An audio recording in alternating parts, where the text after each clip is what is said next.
بسم الله الرحمن الرحيم.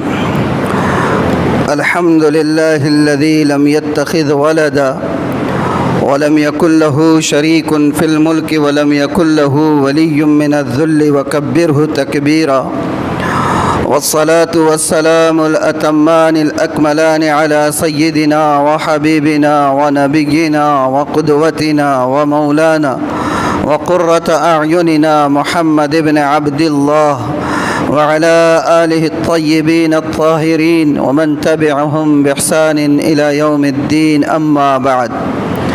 قال الله تبارك وتعالى: أعوذ بالله من الشيطان الرجيم، بسم الله الرحمن الرحيم. وَلِلَّهِ عَلَى النَّاسِ حِجُّ الْبَيْتِ مَنِ اسْتَطَاعَ إِلَيْهِ سَبِيلًا. وقال تعالى: وإذ جعلنا البيت مثابة للناس وأمنا. صدق الله مولانا العظيم. وقال رسول الله صلى الله عليه وآله وسلم: تابعوا بين الحج والعمرة فإنهما ينفيان الذنوب كما ينفي الكير خبث الحديد والذهب والفضة، او کما قال علیہ الصلاۃ والسلام۔ قابل صد احترام بزرگوں، عزیز دوستوں اور بھائیوں، ابھی میں نے آپ کے سامنے قرآن کریم کی ایک آیت مبارکہ بلکہ 2 آیت کریمہ کی تلاوت کی، اور ساتھ ہی ساتھ محمد الرسول اللہ احمد مجتبیٰ محمد مصطفیٰ صلی اللہ علیہ وآلہ وسلم کی ایک حدیث مبارک پیش کی۔ جو ایام چل رہے ہیں اور جن دنوں سے ہم لوگ گزر رہے ہیں اس سے آپ واقف ہیں۔ ایام چل رہے ہیں حج کے، موسم ہے حج کا، اور گزشتہ تقریباً 1 مہینے سے ہم لوگ دیکھ رہے ہیں کہ حج کی سعادت سے بہرور ہونے والے افراد مستقل گہما گہمی کے عالم میں ہیں۔ فارم بھرنے کے مرحلے سے لے کر اس کے بعد حج کی روانگی کی تیاریوں کے سارے مرحلے یہ گزشتہ 1 مہینوں سے مستقل جاری ہیں۔ احرام کی خریداری ہے اور دیگر چیزوں کی خریداری ہے، اور حج کی تیاریاں ہیں اور حج کے طریقے سیکھنے کی کوششیں ہیں۔ مختلف تنظیموں، مختلف جماعتوں، مختلف علماء اور مختلف افراد کی طرف سے ٹریننگ کیمپ منعقد کیے جا رہے ہیں، اور جو باذوق جانے والے افراد ہیں جو یہ چاہتے ہیں کہ ان کا حج صحیح ہو، وہ ان ٹریننگ کیمپ میں پہنچ کر حج کے طریقوں کو سیکھنے کی کوشش بھی کر رہے ہیں۔ والحمدللہ علی ذالک۔ مجھے بھی لگا مناسب کہ ہمارے اس علاقے سے، ہمارے محلے سے 2 سے 4 افراد تو غالباً ہماری ہی مسجد کے مصلی ہیں، اور اس علاقے کے بھی بہت سارے احباب جا رہے ہیں، تو کیوں نہ آج کی جمعہ میں جو بات کی جائے وہ حج کے طریقے ہی کو تفصیل سے تھوڑا سا بتا دیا جائے، تاکہ جانے والوں کو جو حج کے لیے جا رہے ہیں وہاں پر حج کی عبادتیں انجام دینے میں آسانی ہو، اور ان کی اس آسانی اور سہولت کے عوض اللہ تبارک و تعالی ہمارے لیے بھی کچھ خیر مقدر فرما دے۔ اللہ تعالیٰ کریں کہ جو لوگ جا رہے ہیں ان کا حج مقبول ہو، حج مبرور ہو، اور ان کو وہاں نیک اعمال کی توفیق میسر ہو، اور جتنی دعائیں وہ لوگ وہاں کریں اس میں ہمارا حصہ بھی مقدر ہو۔ بہرحال شروع میں نے ایک آیت کریمہ جو پڑھی ہے جس میں اللہ تعالیٰ نے فرمایا ہے کہ وَإِذْ جَعَلْنَا الْبَيْتَ مَثَابَةً لِلنَّاسِ وَأَمْنًا، کہ ہم نے اس گھر کو یعنی خانہ کعبہ کو مثابہ بنایا ہے۔ مثابہ کیا ہوتا ہے؟ مثابہ کہتے ہیں ایسی جگہ کو جہاں پر بندہ بار بار جائے۔ مثابہ کس کو کہتے ہیں؟ ایسی جگہ جہاں پر بار بار جایا جائے۔ جیسے قرآن ہے، قرآن کیا ہے؟ قرآن ایک کتاب ہے، لیکن قرآن کا لفظی مطلب یہ ہے کہ ایسی کتاب جس کو بار بار پڑھا جائے۔ ہر کتاب کو قرآن نہیں کہا جاتا، ایسے ہی اللہ کا جو گھر خانہ کعبہ ہے وہ مثابہ ہے، یعنی ایسا گھر ہے جس کی بار بار زیارت کی جائے۔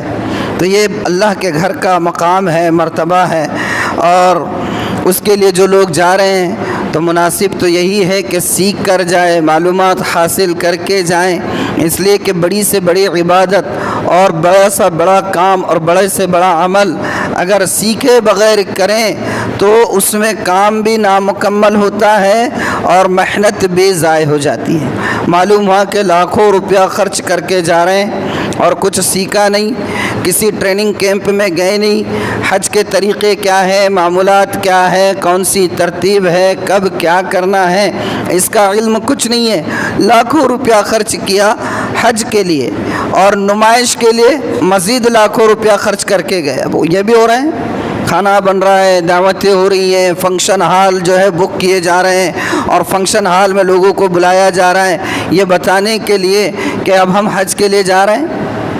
ڈر لگتا ہے کہ کہیں آپ جمعہ کی نماز چونکہ ہفتے میں ایک بار آتی اس کے لیے بھی دعوت نہ شروع کر دیں ہم لوگ کہ چلو اب ہم نماز جمعہ کے لیے جانے والے ہیں، چلو کم از کم خاندان والوں کو بلا لو، ایسی بات ہوگی، اللہ حفاظت کرے۔ بہرحال تو حج کے لیے اگر جا رہے ہیں تو بہتر طریقہ کیا ہے؟ سیکھ کر جانا چاہیے۔ حج 3 طرح کا ہوتا ہے، ہمیں اس کا اندازہ ہو سکتا ہے بعض حضرات کو معلوم بھی ہوگا، لیکن میں آپ کو بتا دوں کہ حج 3 طرح کا ہوتا ہے، یا یہ کہ حج کی 3 قسمیں ہوتی ہے۔ احرام بندہ جب پہن لیتا ہے تو اس کے بعد حج کے 3 طریقے ہیں جس میں سے کوئی ایک حج بندہ کرتا ہے۔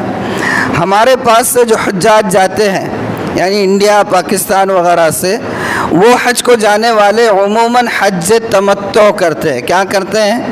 حج تمتع۔ میں آپ کو بتاؤں گا حج تمتع کیا ہے۔ حج کی 3 قسمیں ہوتی ہیں۔ پہلی قسم ہے حج افراد، اور اس کا مطلب یہ ہے کہ بندہ حج کی نیت سے احرام پہنے اور اس احرام پر صرف تنہا حج کرے، عمرہ نہیں کرے، کچھ نہیں کرے، صرف حج کر لے، تو اس کو کیا کہتے ہیں؟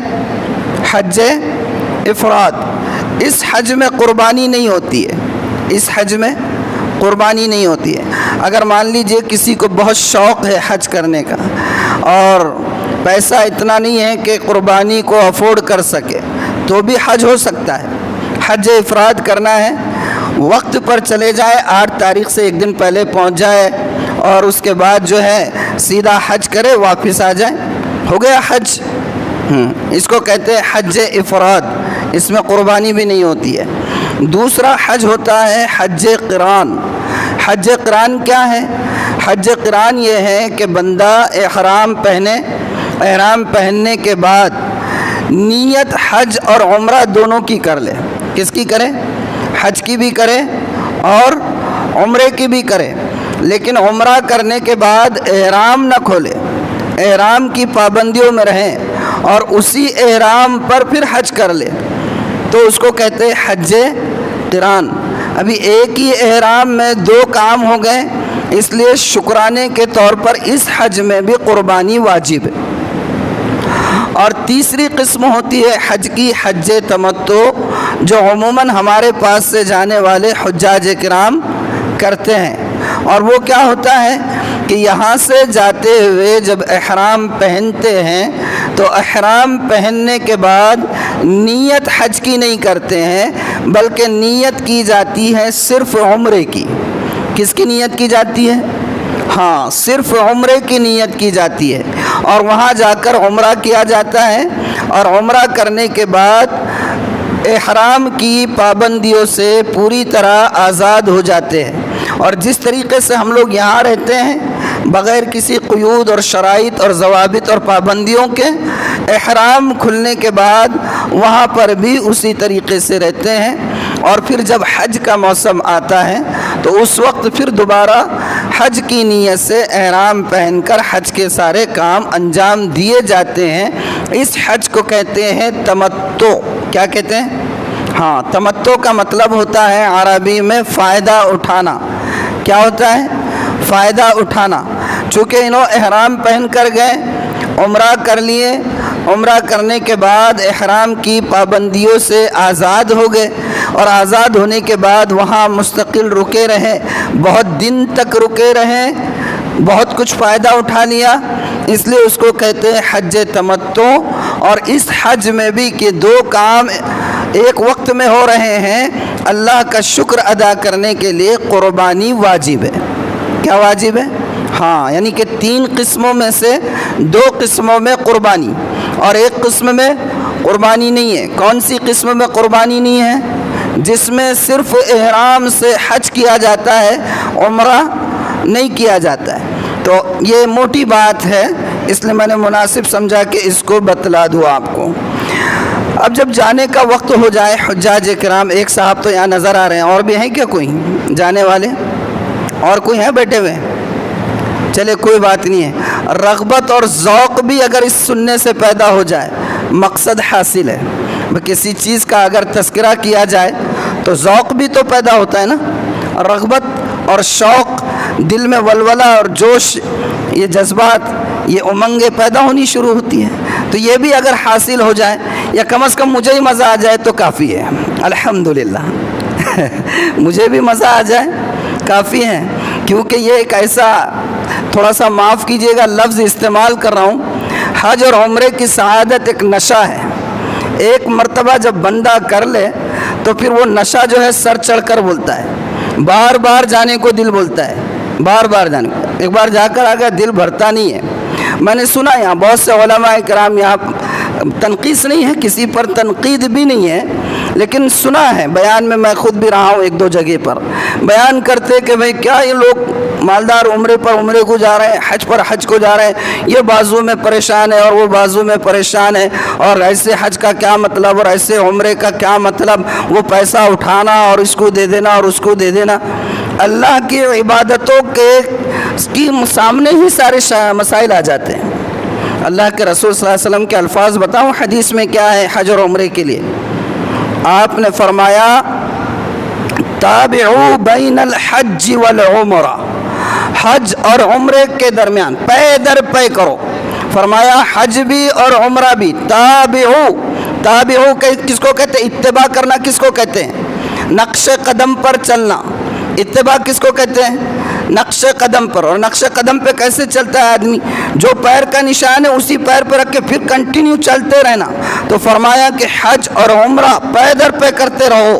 کیوں کرتے رہو؟ اس لیے کہ یہ گناہوں کو اس طریقے سے صاف کر دیتا ہے، حج بھی اور عمرہ بھی، جس طریقے سے زنگ صاف کرنے کے لیے کیا آتا ہے؟ سیکل، کیا کہتے ہیں؟ لوہے کا زنگ جس سے صاف کیا جاتا ہے، جی ہاں، تو اس کے ذریعے سے جیسے صاف کیا جاتا ہے لوہے کو، اور وہ لوہے کے زنگ کو جیسے صاف کر دیتا ہے، اس طریقے سے گناہوں کو صاف کرتے ہیں۔ اللہ کے رسول کہہ رہے ہیں ایک کے بعد ایک کرو، حج بھی اور عمرے بھی۔ اور لوگ کہتے ہیں میں بازو میں غریب ہیں اور پریشان ہیں، ٹھیک ہے، تھوڑے دوسرے لگژری لائف جو ہے ہماری، جو لگژریس اسٹائل ہے اس کو کم کر دیں، اس کو کم کر دیں۔ بہت بڑی چیز ہے نہیں، چھوٹی چیز لے لیجیے نا جی۔ آپ مہینے بھر میں اگر 600 کا پیکج جو ہے ریچارج مار رہے، 200 کا مارو نا، کام چل جاتا۔ بچاؤ مہینے کو مہینہ پیسہ، کسی غریب کا چولہا جلاتے رہو۔ اور بھی بہت ساری مثالیں آپ اس طریقے کے لے سکتے ہیں۔ بہرحال تو حج کی تیاری کرنی ہے، اور یوں سمجھے کہ اب نکلنا ہے۔ تو کیسے نکلیں گے؟ پورے طور پر اس کے لیے پہلے تو معلومات حاصل کر لیں۔ اور الحمدللہ اب یہ دور ایسا نہیں رہا، دیکھنے میں آ رہا ہے کہ جو لوگ جا رہے ہیں اب کافی جو ہے باشعور ہو رہے ہیں، جانے سے پہلے سیکھنے کا جذبہ بھی ہے اور معلومات حاصل کرنے کا شوق بھی ہے۔ کئی مرتبہ ایسا اتفاق ہوا کہ ہمارے اطراف کے جو لوگ حج کے لیے جا رہے ہیں ان سے معلوم کہ کہاں گئے تھے، تو بولے آج دن بھر نظر نہیں آیا، تو ٹریننگ کیمپ میں تھے۔ تو بہرحال کر رہے ہیں، لیکن چلیے ٹھیک ہے، حج کے ایام شروع ہو رہے ہیں اور آپ کو جانا ہے، تو پہلے کرنا کیا ہے؟ سب سے پہلے احرام کی تیاری۔ احرام کی تیاری کیسے کریں گے؟ احرام کی تیاری اپنے آپ کی پورے طور پر صفائی۔ کیا مطلب؟ سر کے بال ترشوا لے، چھوٹے چھوٹے کر لے، زیادہ بڑے بال رہیں گے تو بال ٹوٹنے کا بھی ڈر رہتا ہے، کبھی ہاتھ پھیر دیے اور بال ٹوٹ گیا احرام کی حالت میں تو پھر لینے کے دینے پڑ جائیں گے، ہے نا؟ تو بال ترشوا لے، ناخن کٹوا لے، زیر ناف صاف کر لے، بغل کے بال صاف کر لے، اچھی طریقے سے تیار ہو جائے اور تیار ہو کر احرام پہن لے۔ خوشبو لگانا ہے تو پہلے لگا لے، ہاں احرام کی نیت کے بعد اس کے بعد کوئی چیز کر نہیں سکتے، سب چیزوں سے فارغ ہو جائے، غسل کر لے، سب کر لے، احرام پہن لے، اور احرام پہن کر سر ڈھانپ کر 2 رکعت نفل نماز پڑھنا ہے۔ کتنی رکعت نفل نماز پڑھنا ہے؟ 2 رکعت نفل نماز پڑھنا ہے، اور اس کے بعد نیت وغیرہ کا مرحلہ آتا ہے۔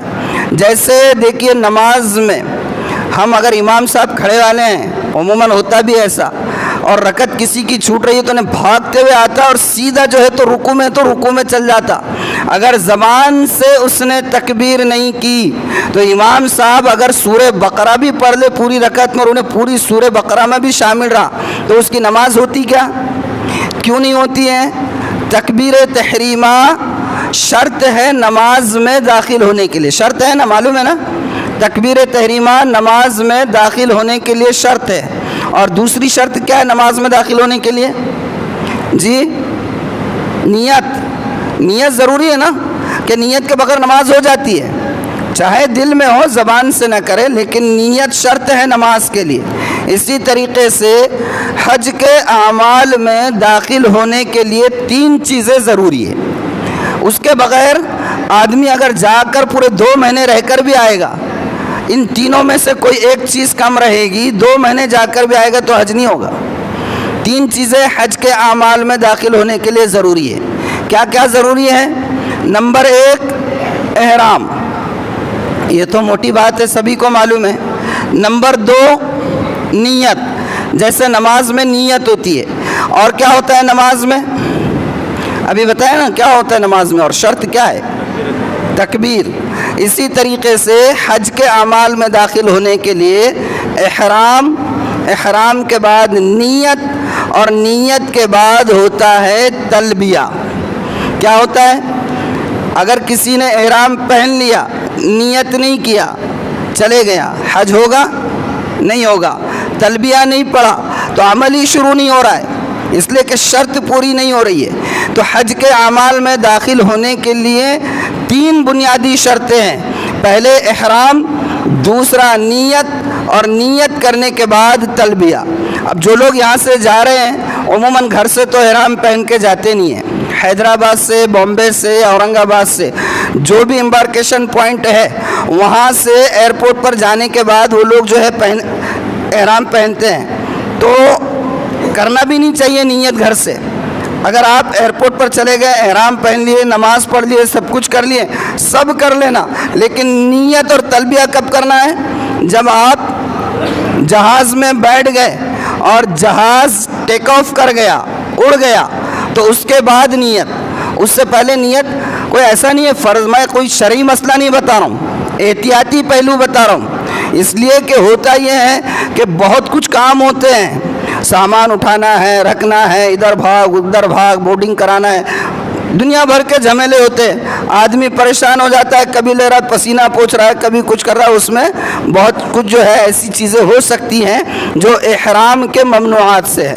اس لیے احرام کی تیاری کر لیں، غسل وغیرہ کر لیں، 2 رکعت پڑھ لیں، دعا کر لیں، اور اس کے بعد جب جہاز میں بیٹھیں گے تو جہاز میں بیٹھنے کے بعد جب جہاز ٹیک آف ہو جائے اس کے بعد نیت کرنا، اور نیت کر لینا۔ کوئی ساتھ میں اگر ہے تو اس کے بھروسے پہ بیٹھنا نہیں کہ انہوں بولیں گے کہ میقات آنے کے بعد میں جگا دوں گا جب پڑھنا، اگر معلوم ہو ان کی آنکھ لگ گئی اور میقات سے جہاز گزر گیا بغیر نیت کے تو مسئلہ ہے، برابر ہے نا؟ تو جہاز میں بیٹھنے کے بعد جب سب اطمینان ہو جائے اور جہاز ٹیک آف کر جائے تو نیت کر لینے کا۔ اب ہو گیا نیت، آپ پہنچ گئے مان لیجئے مکۃ المکرمہ میں۔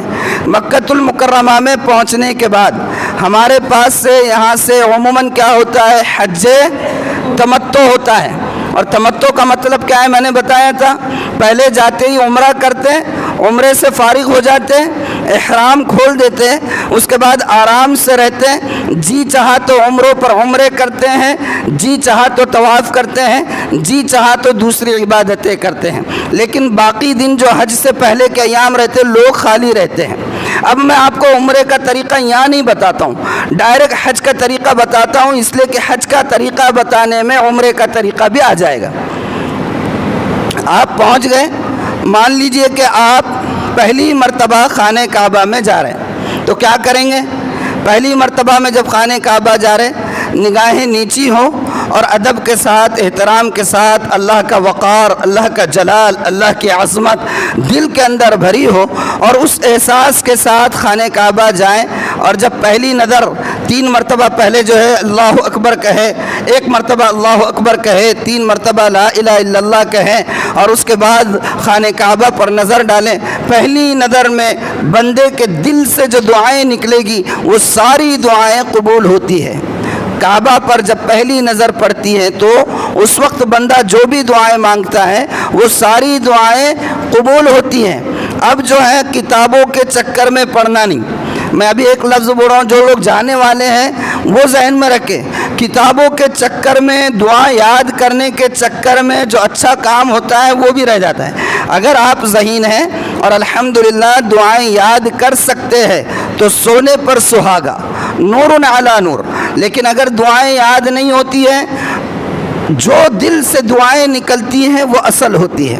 اللہ نے ہر زبان کو پیدا کیا، اللہ نے مجھے اور آپ کو پیدا کیا، ہمارے دلوں کو اس نے پیدا کیا، دلوں میں جذبات کو ڈالنے والا بھی وہی ہے، تو ہمارے دل کے خواہشات اور دل کی دعائیں جو کچھ ہوگی اللہ اس کو سمجھنے والا ہے۔ تو جب کعبے پہ نظر پڑی تو کیا کرنا ہے؟ دعائیں کرنا ہے۔ بہرحال یہاں میں اب آپ کو روک دیتا ہوں، طواف عمرے کا طریقہ نہیں بتا رہا ہوں، آپ عمرہ کر لیں گے، عمرہ کر کے فارغ ہو جائیں گے، اور 8 تاریخ تک آپ وہیں پر ہیں۔ 8 تاریخ سے حج کا عمل شروع ہوتا ہے۔ کتنی تاریخ سے؟ ہاں، تو 8 کی 9 میں مینا جانے کی تیاری کرنا پڑتا ہے۔ 8 کی 9 میں بولے تو ہمارے ذہن کے حساب سے 7 کی 9 پکڑ لو، کیوں؟ مغرب سے تاریخ بدل جاتی ہے، مغرب سے کیا ہوتی ہے؟ تاریخ بدل جاتی ہے، تو 9 کو 8 کو جانا ہے، تو ہمارے حساب سے، ذہن کے حساب سے 7 تاریخ جو رہتی ہے شمسی، سمجھ لیجئے شمسی تاریخ، تو اس کی رات سے تیاری شروع کر دینا۔ رات پہلے آتی ہے نا اسلامی تاریخ میں، قمری تاریخ میں رات پہلے ہیں، تو 8 کی رات میں مینا جانے کی تیاری شروع ہو جاتی ہے۔ اور کیا تیاری ہوتی ہے؟ احرام کی تیاری۔ اور احرام کی تیاری کیا ہے؟ میں نے ابھی بتایا کیا کیا کرنا ہے۔ سر کے بال ترشوانا ہے، ناخن صاف کرنا ہے، جسم کا میل صاف کر لیں، زیر ناف صاف کر لیں، بغل صاف کر لیں، خوشبو وغیرہ اگر لگانا ہے پہلے ہی لگا لیں، نفل پڑھ لیں، اور اگر ہو سکے ممکن ہو تو نفل طواف بھی کر کے آ جائے، ممکن ہو تو نفل طواف بھی کر کے آ جائے۔ بہرحال رات سے تیاری کر لینا، اور اس کے بعد احرام وغیرہ پہن کر احرام کی نیت، حج کی نیت، اور ساتھ میں تلبیہ، یہ سب کرنا ہے۔ اور نکلیں گے کب مینا کے لیے؟ 8 تاریخ کو۔ کتنی تاریخ کو؟ 8 تاریخ کو مینا کے لیے نکلنا ہے۔ کب نکلیں گے؟ طلوع آفتاب کے بعد۔ تیاری رات سے کرنا ہے، اس لیے کہ بعد میں ہنگامہ ہوتا ہے۔ ابھی جو لوگ حج کمیٹی کے تھرو جا رہے ہوں یا ٹور آپریٹر کے تھرو جا رہے ہوں، ظاہر سی بات ہے کہ ان کا جانا آنا ان کے اپنے اختیار میں نہیں رہتا ہے، ان کا جو شیڈول ہے وہ شیڈول کے حساب سے جانا پڑتا ہے، اور اسی شیڈول کے حساب سے آنا بھی پڑتا ہے۔ لیکن جو طریقہ ہے وہ یہ ہے کہ 8 تاریخ کو جو ہے رات ہی میں تیاری کر لے، اور طلوع آفتاب کے بعد مینا کو روانگی ہوتی ہے۔ کہاں روانگی ہوتی ہے؟ ہاں، اور مینا میں پہنچ کر خیمے میں ٹھہرنا پڑتا ہے۔ اب جو خیمے ہوتے ہیں کمیٹی والے ہیں تو کمیٹی والوں کو بتلا دیا جاتا ہے ان کی ترتیب، ٹور آپریٹر کے پاس ان کی ترتیب آ جاتی ہے، وہ لوگ ڈائریکٹ اپنے اپنے خیموں میں لے کر چلے جاتے ہیں۔ مینا میں جا کر مینا میں نمازیں کتنی پڑھنی ہیں؟ 5 نمازیں پڑھنی ہیں۔ کون کون سی؟ فجر تو ہم نے یہاں پڑھ لیے حرم میں، فجر کہاں پڑھے؟ حرم میں پڑھ لیے، اس لیے کہ طلوع آفتاب کے بعد نکل رہے مینا کے لیے، تو مینا میں خیمے میں پہنچنے کے بعد پہلی نماز ہوتی ہے ظہر، عصر، مغرب اور عشاء۔ کتنی نمازیں ہو گئی؟ 4 ہوئی نا، ظہر، عصر، مغرب، عشاء، 4 نمازیں ہوئی ہے۔ اور 5ویں کون سی پڑھیں گے؟ 9 تاریخ کی فجر، 9 تاریخ کی فجر یہ نماز مینا میں پڑھیں گے۔ اور پھر 9 تاریخ کو جو ہے ہمیں نکلنا ہوتا ہے حج کا جو سب سے اہم دن ہے، کون سا؟ 9 ذی الحج۔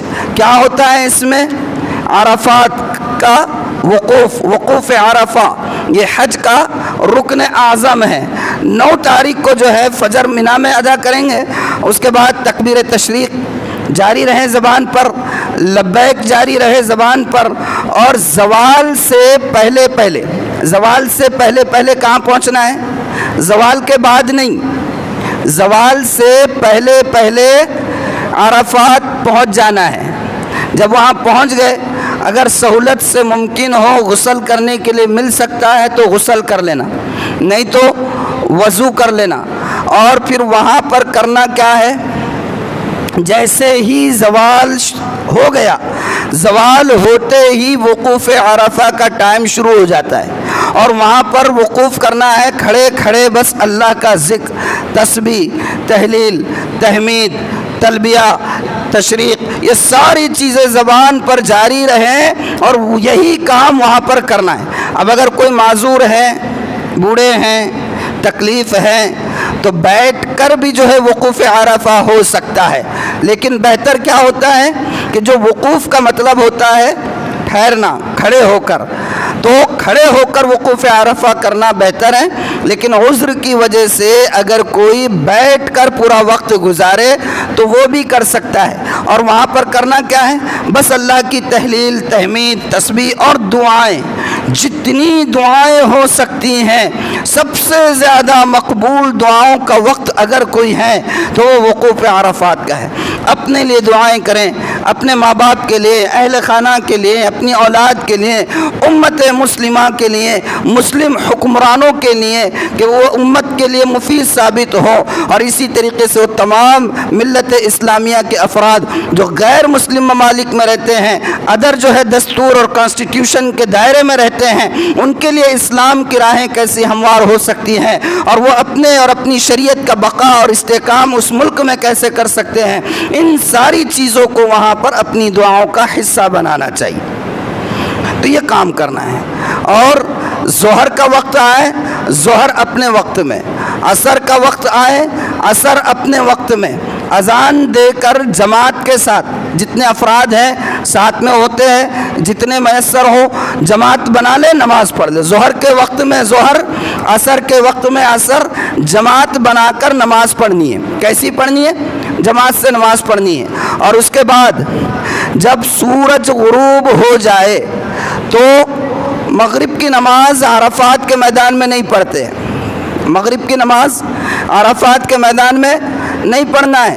9 تاریخ کو ذہن میں رہیں کہ پہنچنا کب ہے عرفات کے لیے؟ زوال سے پہلے پہنچ کر سب چیزوں سے فارغ ہو جائے۔ زوال جیسے ہی ہو جائے وقوف عرفہ شروع ہو جاتا ہے، اور وہاں پر صرف دعائیں، صرف اللہ کی بڑائی، اور جو چاہے مانگتے رہیں۔ ظہر کا وقت ہو، اذان دے، جماعت سے نماز پڑھ لے۔ عصر کا وقت ہو، اذان دے، جماعت سے نماز پڑھ لے۔ غروب آفتاب ہو گیا، وقوف عرفہ کا وقت ختم ہو گیا، اس کے بعد مغرب نہیں پڑھنا ہے، مغرب کی نماز نہیں پڑھنا ہے۔ مغرب کی نماز کیا کریں گے؟ غروب آفتاب ہونے کے بعد سارے حاجی عرفات کا میدان چھوڑ کر مزدلفہ کے لیے روانہ ہوتے ہیں۔ کہاں روانہ ہوتے ہیں؟ ہاں، مزدلفہ جانا ہوتا ہے۔ مزدلفہ پہنچ جائے اور وہاں پہنچ کر اللہ کی تسبیح، تحمید، جو کچھ کر سکتے ہیں کرتے رہیں۔ اور جب عشاء کا وقت آئے تو عشاء کے وقت میں مغرب اور عشاء دونوں نمازیں ایک ساتھ ادا کریں گے۔ ایک اذان ہوگی، ایک اقامت ہوگی۔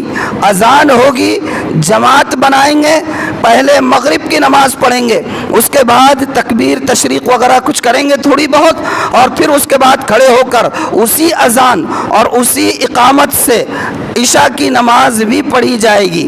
اور جب یہ پڑھ لیں تو اس کے بعد یا اس سے پہلے وہاں مزدلفہ سے تقریباً 70 کنکریاں چنے کے برابر یہ منتخب کر کے لے لے۔ کتنے کنکریاں؟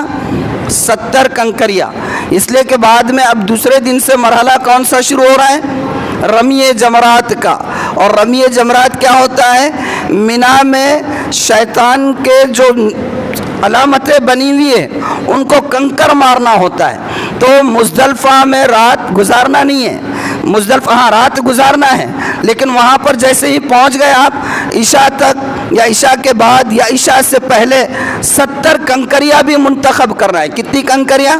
ہاں منتخب کر لے، پھر وہیں پر رات بھی گزار لے، اور صبح جو ہے جب نماز کا وقت ہو فجر کا تو اذان اور اقامت کہہ کر جماعت سے نماز پڑھ لے، اور اس کے بعد طلوع آفتاب کے بعد روانہ ہونا ہے۔ کہاں جائیں گے جی؟ ہاں سیدھے جائیں گے جمرات پر۔ اور پہلے دن یعنی تاریخ کون سی آ رہی ہے؟ 10 ذی الحجہ، برابر ہے؟ 9 کو عرفات میں تھے، 8 کو کہاں تھے؟ 8 کو مینا میں تھے، 9 کو عرفات میں تھے، اور 10 کو طلوع آفتاب کے بعد مزدلفہ سے نکل کر جمرات پہنچنا ہے۔ اور جو بڑا شیطان ہے، کون سا شیطان؟ بڑا شیطان، اس بڑے شیطان کو 7 کنکریاں مارنا ہے۔ کتنی مارنا ہے؟ اور 7 کیسی مارنا ہے؟ بہت تھگے والے رہتے تو ایک ساتھ 7 مار کے کام تمام کر دینا، آسان ہو جاتا نا، ایسا ہی کرنا ہے؟ نہیں، 7 کنکر کی تخصیص ہے، مطلب یہ کہ 7 کنکر الگ الگ مارنا ہے۔ 7 کنکر ہاں الگ الگ مارنا ہے۔ اور آج کل کلپ دیکھنے میں آئے، ایک کلپ میں نے دیکھا پرسوں 2-4 دن پہلے، وہ ایسے پورا اسٹائل میں آیا اور پورا گھوم کے ایسا کنکر پھینک کے مارا، اور ساتھ میں پیچھے بیک گراؤنڈ میں میوزک چل رہی ہے ارطغرل غازی کی۔ ساتھ میں کون سی میوزک چل رہی ہے؟ ارطغرل غازی کی میوزک چل رہی ہے، اور انہیں ہاتھ بھی ویسی گھما کے جو ہے پھر کنکری پھینکا ہے۔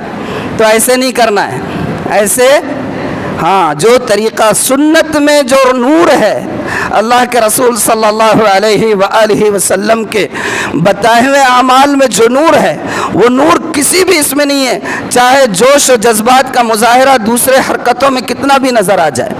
تو 7 کنکر مارنا ہے۔ کس کو مارنا ہے پہلے دن؟ بڑے شیطان کو۔ اور اس کے بعد وہاں سے سیدھے حرم آنا ہے، دعا نہیں کرنا ہے۔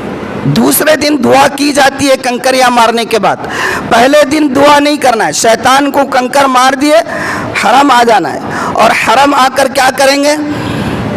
اب کیا کرنا ہے؟ کچھ لوگ تو ہوں گے نا حج کے جا کر آئے ہوئے جی۔ مکہ آ کر پہلے قربانی کی جائے گی، اور قربانی کے بعد حلق ہوگا، اور پھر اس کے بعد باری آئے گی طواف زیارت کی۔ تو بہرحال طواف زیارت کے لیے آئیں گے۔ اب میں آپ کو جو طواف زیارت کا طریقہ بتا رہا ہوں تو غور سے جانے والے سن لیں کہ میں نے کہا تھا نا کہ میں عمرے کا طریقہ نہیں بتاؤں گا، اس لیے کہ عمرے کا طریقہ سیم وہی ہے جو طواف زیارت سے شروع ہو رہا ہے۔ اب کرنا کیا ہے؟ طواف کرنا ہے۔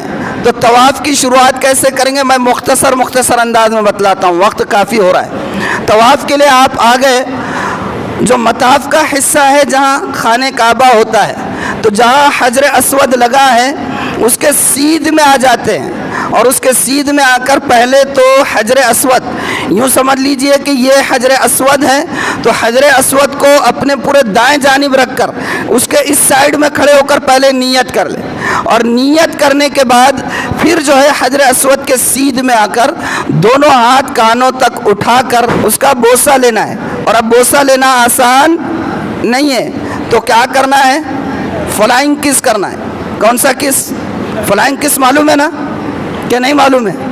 یہ ورڈ یاد رہتا ہے اس لیے بول دیا ہوں، یعنی دور سے اشارہ کر دینا، دور سے ایسے اللہ اکبر بول کے نیت کر لیے اور اس کے بعد ایسے چومنا ہے اور چوم کر اس طریقے سے اشارہ کرنا ہے. اور اشارہ کرنے کے بعد یہاں بیچ میں درمیان میں بہت ساری کتابوں میں تسبیحات اور دعائیں ہیں, یاد رہے میں وہ نہیں بتا رہا ہوں. آپ کے پاس اگر ہے تو یاد ہو سکتا ہے, یاد کر لے, نہیں ہوتا ہے تو کوئی ایسا نہیں کہ اس سے حج پر نقصان ہوگا. کس کر لیا آپ نے, استلام کر لیے, اشارہ کر لیے, اس کے بعد طواف شروع کرنا ہوتا ہے. لیکن طواف جو ہوتا ہے عمرے کا ہو یا طواف زیارت, اس میں دو کام ہوتے ہیں جو عام طواف میں نہیں ہوتے ہیں. دو کام کون سے ہوتے ہیں؟ پہلا کام ہوتا ہے اجتباء. اجتباء کیا ہوتا ہے؟ طواف کی نیت کرنے سے پہلے جو احرام کی چادر ہوتی ہے اوپر والی, اس اوپر والی چادر کا ایک کونا یہ بغل کے نیچے سے, ادھر سے پیچھے سے گھما کر بغل کے نیچے سے یہ بائیں کندھے پر ڈالا جاتا ہے, اور دایاں کندھا جو ہے وہ برہنہ ہو جاتا ہے. دایاں کندھا برہنہ, اور اس کا کنارہ اس کندھے پر آ جاتا ہے. اس کو کہتے ہیں اجتباء. کیا کہتے ہیں؟ اجتباء. یہ اجتباء پورے طواف میں ہوتا ہے. کتنے طواف میں ہوتا ہے؟ پورا جو ہوتا ہے نا طواف کا مرحلہ, اس میں ہوتا ہے. اور دوسرا کام جو طواف زیارت یا عمرے کے طواف میں ہوتا ہے وہ ہوتا ہے مردوں کے لیے رمل. مردوں کے لیے اور رمل جو ہے ابتدا کی صرف 3 چکر میں ہوتا ہے. رمل کس میں ہوتا ہے؟ ابتدا کی صرف 3 چکر میں. اور وہ کیا ہوتا ہے رمل یہ ہے کہ تھوڑا سا سینہ تان کر ٹائٹ, جیسے کوئی ایک آدھا ظالم سنگھ اپنے یہاں رہتا ہے کہ نہیں محلے کا, تھوڑا جس کا نام چین ہو گیا, اندر سے معلوم نہیں دنیا بھر کی بیماریاں رہتی, پتہ نہیں کہاں جا کے چیک اپ کر کے آتے رہتے, لیکن نام برقرار رکھنے کے لیے جب معاشرے میں چلتا تو سینہ تان کر. اللہ کے رسول صلی اللہ علیہ وسلم جب آئے تھے تو کفار مکہ کے ذہن میں یہ بیٹھا ہوا تھا, ارے بھئی یہاں سے جا کے ان کی ہوا پتلی ہو گئی, کھانے کو مل رہا نہیں شاید. تو آپ نے فرمایا تھا صحابہ سے ذرا سینہ تان کر چلو, ان کو محسوس ہو کہ ہم لوگ ابھی کمزور نہیں ہیں. تو رمل کرنا ہے, تھوڑا سا سینہ تان کر, اکڑ کر, تھوڑا جلدی چلنا ہے, بھاگنا نہیں ہے, اس کو کہتے ہیں رمل. یہ صرف 3 چکر میں ہوتا ہے. بہرحال یہ چکر شروع ہوں گے اور اس کے بعد ہر چکر جب ختم ہو رہی ہے, حجر اسود پر آ رہے تو وہاں پر استلام ہوگا. ہر اس پہ فلائنگ یعنی اشارے سے استلام کر لے, چکر پورے کر لے. جب چکر پورے ہوں گے تو 8واں استلام ہوگا. کتواں استلام ہوگا؟ 8واں استلام. اس کے بعد 7 چکر ہو جائیں گے, 7 استلام ہوں گے. اس کے بعد مقام ابراہیم پر آ کر 2 رکعت نماز نفل پڑھنی ہے, واجب پڑھنی ہے. طواف کی 2 رکعت واجب ہے, اور یہ مقام ابراہیم پر پڑھنا ہے. اور ابھی مقام ابراہیم ابھی نہیں, پہلے سے بھی مطاف کے حصے میں ہے. کہاں پر ہے؟ جہاں پر طواف ہوتا ہے. اور جب طواف ہوتا ہے تو تل دھرنے کی جگہ نہیں ہوتی ہے. اب آپ نے سن کے چلے گئے کہ مولانا نے کہا ہے کہ مقام ابراہیم پہ نماز پڑھنا ہے, تو مقام ابراہیم کی جو ہے تو ضد لے کر بیٹھے تو یا تو خود کو جو ہے تم آپ زخمی کر دیں گے یا دوسروں کو پریشان کریں گے. اس لیے اگر آسانی سے مقام ابراہیم پر نماز پڑھ سکتے ہیں تو پڑھ لے, نہیں تو پورے حرم میں مقام ابراہیم کے سیدھ میں جہاں پر بھی نماز پڑھیں گے وہ نماز ہو جائے گی. اب اس کے بعد نماز پڑھ لیے, نماز پڑھنے کے بعد جانا ہے سعی کے لیے. تو سعی کے لیے جانا ہے تو پہلے پھر حجر اسود کے پاس آتے ہیں, استلام ہوتا ہے. جیسے آپ نے طواف کرنے سے پہلے استلام کیے تھے, وہ استلام کرنے کے بعد پھر جایا جاتا ہے صفا پر. صفا پر پہنچ کر خانہ کعبہ کی طرف رخ کر کے نیت کر کے کہ میں اللہ یہ سعی آپ کے لیے کر رہا ہوں, حج کی, آپ اس کو قبول کر لیجئے, میرے لیے آسان کر دیجئے. دعائیں عربی کے نہیں یاد ہوتی تو اس کے چکر میں مت پڑھو, یا آسان الفاظ میں بول دینا. اور اس کے بعد طواف سعی شروع کریں گے. صفا سے مروہ پہنچ گئے, پہلا چکر مکمل, وہاں پر بھی دعائیں کرنا ہے. پھر آنا ہے صفا پر, 2 چکر مکمل. اس طریقے سے یعنی ایک آدھی چکر مکمل چکر ہے. یعنی ہمارے نظر میں چکر کس کو بولیں گے؟ جا کر آئے تو 1 راؤنڈ, مگر وہاں کا 1 راؤنڈ خالی یہاں سے وہ کنارے تک پہنچ گئے, 1 چکر مکمل. اس طریقے سے یہ کرنا ہے. اس کے بعد جب سعی ہو جائے 2 رکعت نفل پڑھ لیں, شکرانے کے طور پر پڑھ لیں, زمزم پیے جتنا چاہیں, اور پھر کیا کرنا ہے؟ کیا کرنا ہے جو ہے اس کے بعد کیا کریں گے؟ احرام کی پابندی سے تو آزاد ہو گئے، اب یہاں سے سیدھا واپس کہاں جائیں گے؟ مینا جائیں گے، کیونکہ ابھی 2 دن اور کنکر مارنا باقی ہے۔ مینا میں رہیں گے، پھر بعد میں دوسرے دن 11 تاریخ کو جا کر کنکر کو، شیطان کو کنکر مار کے آنا ہے۔